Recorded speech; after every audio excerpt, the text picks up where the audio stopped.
لوح بھی تو، قلم بھی تو، تیرا وجود الکتاب، گنبد آب گینا رنگ، تیرے محیط میں حباب۔ یا رسول اللہ صلی اللہ علیہ وسلم، آپ لوح بھی ہیں، آپ قلم بھی ہیں، اور آپ کا سارا وجود الکتاب ہے۔ یعنی جس شخص نے آپ کے افعال کی پیروی کی، آپ کے قول کی پیروی کی، اور آپ کے ہر عمل کو اپنی زندگی کا اہم مقصد بنا لیا، اسے کسی لوح و قلم کی ضرورت نہیں ہے، بلکہ اس کا یہ جہاں بھی آباد ہو گیا اور دوسرا جہاں بھی آباد ہو گیا، یہ دنیا بھی اس کی سنور گئی اور آخرت بھی اسے سنور گئی، اور آپ کا وجود الکتاب ہے۔ یعنی جس نے آپ کی پیروی کی، یوں سمجھ لیجئے کہ اس نے قرآن کی پیروی کی، قرآن پر عمل کیا، کیونکہ چشم فلک نے ایک قرآن نہیں، دو قرآن دیکھے ہیں۔ ایک وہ قرآن جو کتابی صورت میں ہمارے پاس محفوظ ہے، اور دوسرا وہ قرآن جو محمد رسول اللہ صلی اللہ علیہ وسلم کی صورت میں مکے اور مدینے کی گلیوں میں چلتا پھرتا ہوا نظر آیا۔ اسی لیے آپ کا وجود الکتاب ہے۔ یعنی آپ کی جس نے پیروی کر لی، اس نے قرآن کریم کی پیروی کر لی۔ گنبد آبگینہ رنگ، تیرے محیط میں حباب، یہ جو بہت بڑا گنبد آسمان کی صورت میں ہمارے سروں پر ہے،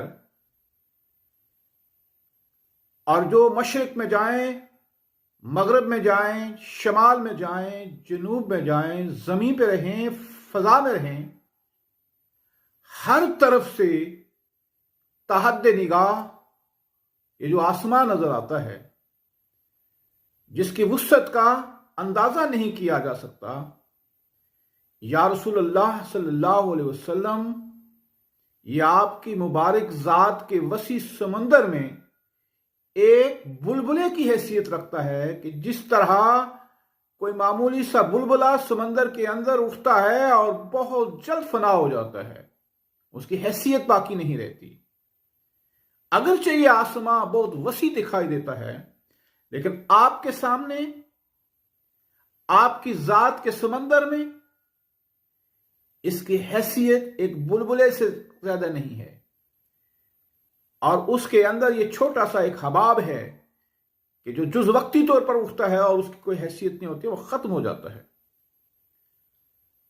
عالم آب و خاک میں تیرے ظہور سے فروغ، ذرہ ریگ کو دیا تو نے طلوع آفتاب۔ یا رسول اللہ صلی اللہ علیہ وسلم، اس دنیا میں جو آگ، پانی، مٹی اور ہوا کے عناصر سے بنی ہوئی ہے، کہ رونق نہیں تھی، اندھیرا ہی اندھیرا تھا، تاریکی ہی تاریکی تھی، ہر طرف ظلمت چھائی ہوئی تھی، اگر ایک سازش کا خاتمہ ہوتا تو تخریبی کسی دوسری سازش میں مبتلا ہو جاتے، اگر ایک بغاوت رفع ہوتی تو دوسری رونما ہو جاتی، اگر کہیں پر ایک جگہ پر امن ہوتا تو کہیں دوسری جگہ پہ بغاوت شروع ہو جاتی، کہ یکا یک فاراں کی چوٹی سے ایک گنگور گھٹا اٹھی، وہ گھٹا برسی کہ دل کھول کر برسی۔ زمانے والوں نے اس شوق و شنگ گھٹا کو محمد کے دل نواز نام سے پکارا، عالم بالا کے مقینوں نے اسے احمد کہا، رب العالمین نے اسے رحمت للعالمین کہا، اور زمین والوں نے اسے امام الیتیم کہا۔ اس کے آنے سے ہر طرف اجالا ہی اجالا ہو گیا، اور آپ کے آنے سے ہی اس دنیا کو قرار ملا اور اس دنیا کو روشنی ملی۔ ذرہ ریگ کو دیا تو نے طلوع آفتاب، یہ جو عرب کا صحرا تھا، اس صحرا کی حیثیت ایک حقیر سے ریگستان کے ریگستان کی ریت کے ایک دانے جیسی تھی، اور اس ریت کے دانے نے جب آپ سے اپنی تابانی حاصل کی، آپ کی ذات سے اپنی تابانی حاصل کی، تو وہ سورج کی طرح چمکنے لگا۔ یعنی ہر طرف اندھیرا تھا، ظلمت تھی، تاریکی تھی۔ آپ کے آنے سے یہ دنیا مہذب اور متمدن بنی، تہذیب آپ نے سکھائی، تمدن آپ نے دیا، اخلاقیات آپ نے دی۔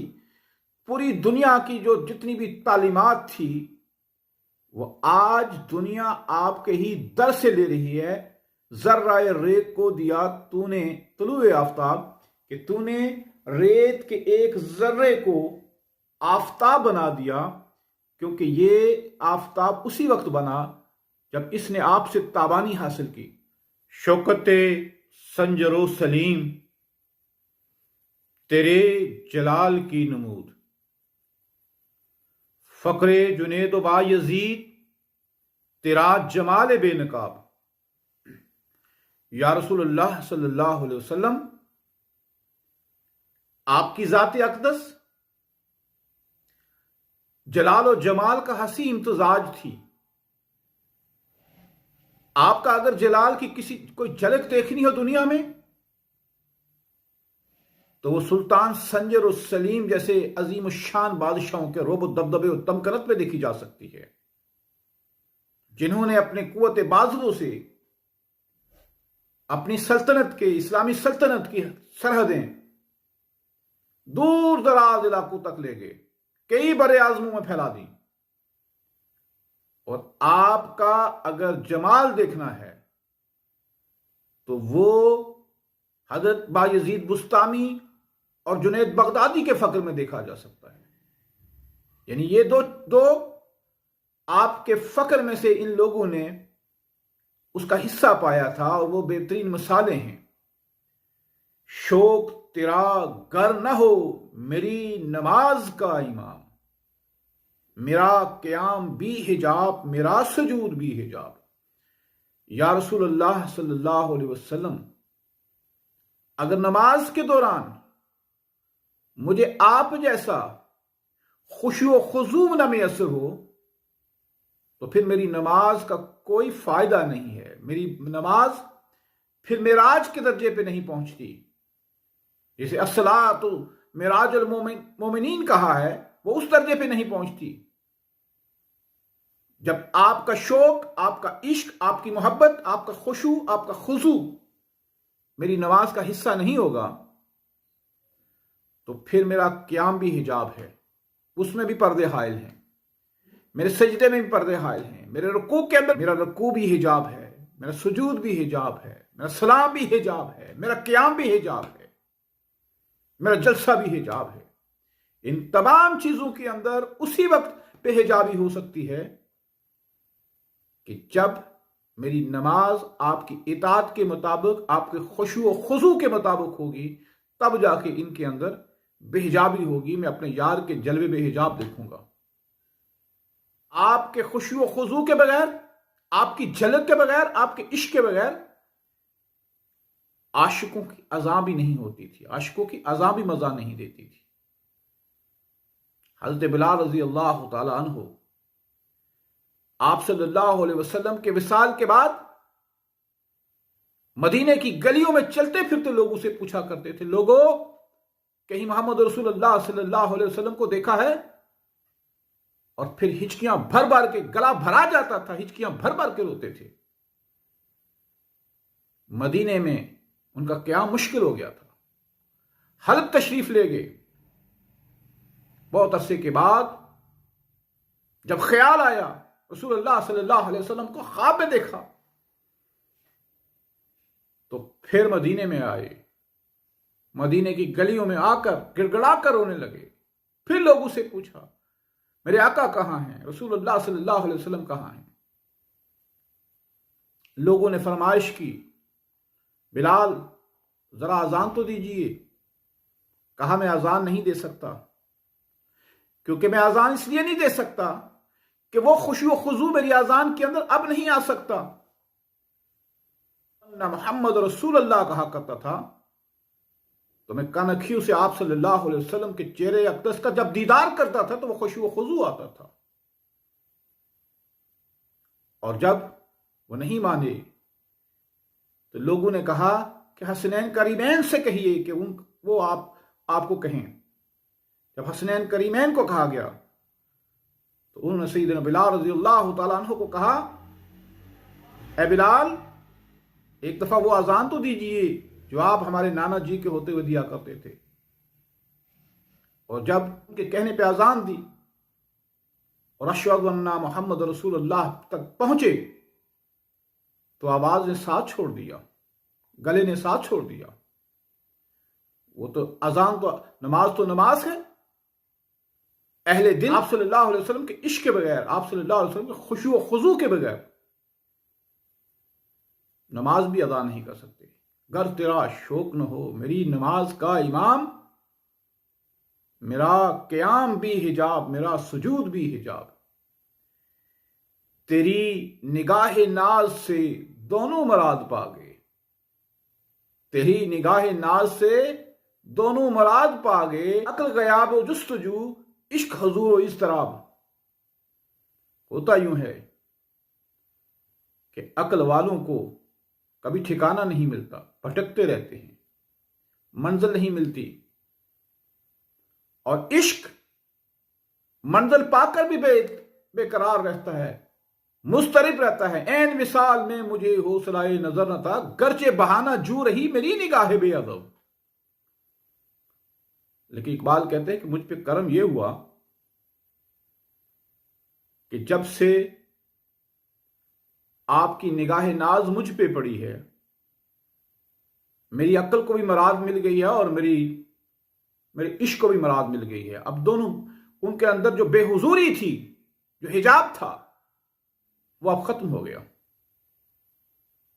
اس کے اندر اب کوئی چیز باقی نہیں رہی. اور جن پہ نگاہ پڑتی ہے, نگاہ ناز پڑتی ہے, تو وہ پھر امن ہو جایا کرتے ہیں. عمر فاروق رضی اللہ تعالیٰ عنہ حج کے دوران مکے کے پہاڑوں کی طرف نگاہ اٹھاتے ہیں تو آنکھیں بھر آتی ہیں, گلا ساتھ نہیں دیتا, زاروں کے تار دھاڑے مار مار کے رونے لگے. احباب نے کیا ہوا آپ کو؟ کہا آج اپنا بچپن یاد آ گیا کہ وہ زمانہ تھا کہ جب میرا باپ خطاب مجھے روزانہ 5, 6, 7 اونٹ دیا کرتا تھا اور میں اونٹ لے کر ان پہاڑوں میں آیا کرتا تھا. کبھی میں غافل ہو جاتا تو کوئی اونٹ مشرق کی طرف چلا جاتا, کوئی مغرب کی چلا جاتا. جب میں مغرب کی طرف تلاش کرتا تو وہ مغرب مشرق کی طرف بھاگ جاتا تھا. روزانہ ایک آدھ اونٹ گم ہو جایا کرتا تھا اور میرا باپ خطاب مجھے روزانہ مار پارا کرتا تھا. لیکن جب سے رسول اللہ صلی اللہ علیہ وسلم کی نگاہ ناز مجھ پہ پڑی ہے, اس کا اعجاز یہ ہے کہ آج 22 لاکھ مربع میل کے اندر ایک پتا بھی گرتا ہے تو عمر فاروق کو اس کی بھی خبر ہو جاتی ہے. تیری نگاہ ناز سے دونوں مراد پا گئے, عقل غیاب و جستجو عشق حضور و اضطراب. اور تیرا و تار ہے جہاں گردش آفتاب سے. اگرچہ یہ سورج کی گردش جاری ہے, سورج روزانہ طلوع ہوتا ہے, روزانہ غروب ہوتا ہے, اپنا سفر مکمل کرتا ہے, اس کی گردش کے اندر کوئی فرق نہیں آیا, لیکن یا رسول اللہ صلی اللہ علیہ وسلم اس کی گردش کے ہوتے ہوئے بھی ہر طرف تاریکی اور سیاہی ہے, کہیں بھی روشنی نظر نہیں آتی. تبائے زمانہ تازہ کر جلوائے بے حجاب سے. یہ اسی وقت اس کی تاریکی چھٹ سکتی ہے, اسی وقت اس کی جو تاریکی ہے، اس کا اندھیرا ہے، اسی وقت دور ہو سکتا ہے، اسی وقت رفع ہو سکتا ہے کہ جب آپ ایک بے حجاب نگاہ اس پہ ڈالیں گے اور آپ کے چہرے اقدس کی تابانی سے یہ تاریکیاں دوبارہ سے چھٹ جائیں گی۔ یا رسول اللہ صلی اللہ علیہ وسلم، اس کائنات پہ ایک نگاہ ناز تو دوبارہ ڈالیے کہ سورج کے ہوتے ہوئے، چاند کے ہوتے ہوئے، تاروں کے ہوتے ہوئے، ہر طرف جگمگاہٹ کے ہوتے ہوئے، روشنیوں کے ہوتے ہوئے، اس کے اندر تاریکی ہی تاریکی ہے۔ یہ تاریکی اس وقت تک دور نہیں ہوگی جب تک آپ ایک بے حجاب نگاہ اس پر نہیں ڈالتے۔ اگر آپ کرم فرما دیجئے کہ اس پر ایک بے حجابانہ نگاہ اس پہ ڈال دیجئے تو آپ کے چہرے اقدس کی تابانی سے اس کے اندر دوبارہ سے روشنیاں کود آئیں گی، وہ روشنیاں کہ جو روشنی بلال حبشی پہ پڑی تو سیدنا بلال ہو گیا، عمر بن خطاب پہ پڑی عمر فاروق ہو گیا، وہ روشنی پڑی تو وہ صدیق اکبر ہو گیا۔ یا رسول اللہ صلی اللہ علیہ وسلم، وہ روشنی، وہ چہرہ، وہ طب تابانی ایک دفعہ پھر ڈالیے تاکہ اس وقت کائنات کے اندر جتنے اندھیرے ہیں، ظلمتیں ہیں، تاریکیاں ہیں، یہ ساری کی ساری رفع ہو جائیں۔